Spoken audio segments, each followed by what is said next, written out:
Hey friend, welcome back to the Gentle Reset, your no judgment zone for creating a home that actually works for you. I'm Allison, ADHD home and systems coach, former occupational therapist and mom of two, and I'm so glad you're here. Last week in episode 29, we talked about why clutter keeps coming back in ADHD homes and how that's actually normal, not a sign you're doing anything wrong. Today we're shifting into something practical and simple, a quick win. Because sometimes the fastest way to feel better at home isn't organizing the whole house, it's clearing one surface that affects you every single day. Here's your weekly 3, a mind hack, a home hack, and a personal highlight to help your home feel lighter, more functional, and easier to maintain. Today you'll hear why visual clutter in your kitchen affects more than just your space. It impacts your mood, focus, and energy. The 5 things you can clear off your counter today to create quick visual calm, and how a simple kitchen reset can make mornings feel easier before your day even begins.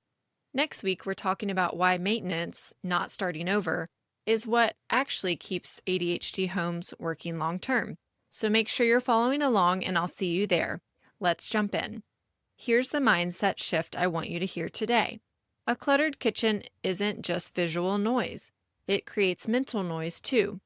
Imagine waking up in the morning and walking into your kitchen. There are dishes overflowing in the sink, counters covered in random piles, mail, water bottles, kids' papers, snacks left out, things you meant to deal with yesterday but didn't. Before your day even starts, your brain is already dealing with unfinished decisions. And most ADHD women don't realize how much this affects their nervous system. You may notice you feel on edge faster. You're more easily frustrated. Mornings feel rushed before anything has even happened. You feel behind before the day even begins. Your brain is reacting to too much visual input at once. And for ADHD brains, visual clutter makes it harder to focus because everything feels equally important. So when your counters are crowded, your brain never fully settles. And the goal today isn't a perfect kitchen. It's creating just enough visual calm so that your brain can exhale. Let's make this really simple. You don't need to deep clean your kitchen. Just start by removing these 5 things that tend to create the most visual overload. Number 1, dirty dishes. This is usually the biggest one. Dishes signal unfinished tasks to your brain. Even loading half the dishwasher or categorizing dishes inside the sink decreases visual stress immediately.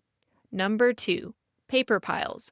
Mail, school papers, receipts, forms, papers multiply fast. You don't need a full filing system today. Just move papers into one temporary home, a basket, a folder, or a bin, so they're not spread across your counter, and then plan to sort them later when you have time. Number 3, items that belong somewhere else.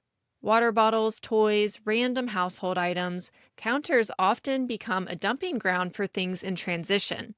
Do a quick sweep and move anything that clearly belongs in another room. Number 4, extra appliances you don't use daily. If appliances are covering most of your counter space, your brain starts to read the area as crowded. Plus, then you don't have space to do what you actually need to do on the counter, and it gets in the way of meal prep. Keep only what you use most days visible. Everything else can live in a cabinet or the pantry. Number 5, decision clutter. These are items sitting there because you haven't decided what to do with them yet. Instead of deciding right now, place them in a small decide later bin. You're reducing pressure and clearing the visual clutter, not forcing decisions. And this is where small resets can make a big difference. If your kitchen counters tend to collect clutter quickly, start small tonight. This is exactly why I created my 15-minute nightly kitchen reset. It's a simple 1-page time-based checklist that walks you through resetting your kitchen quickly, so you wake up to calmer counters and an easier start to your day. You can grab it for free now in the show notes. I'll be honest, I don't reset my kitchen because I love cleaning. I do it because I love calm mornings.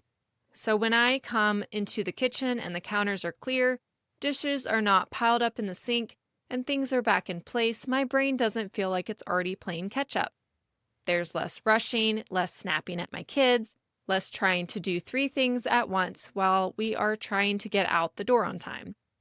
It also helps my family know where things go so everyone can help reset the space without me having to manage it all. And the best part is, I'm not adding more to my morning checklist. I already did the reset the night before, so the day starts lighter, and that small rhythm makes a bigger difference than any deep clean ever did. Here's what I want you to remember today. Visual clutter affects your focus, mood, and energy more than you realize. Clearing just a few key things off your counter can create instant calm. A simple kitchen reset at night can make mornings feel easier before your day even begins.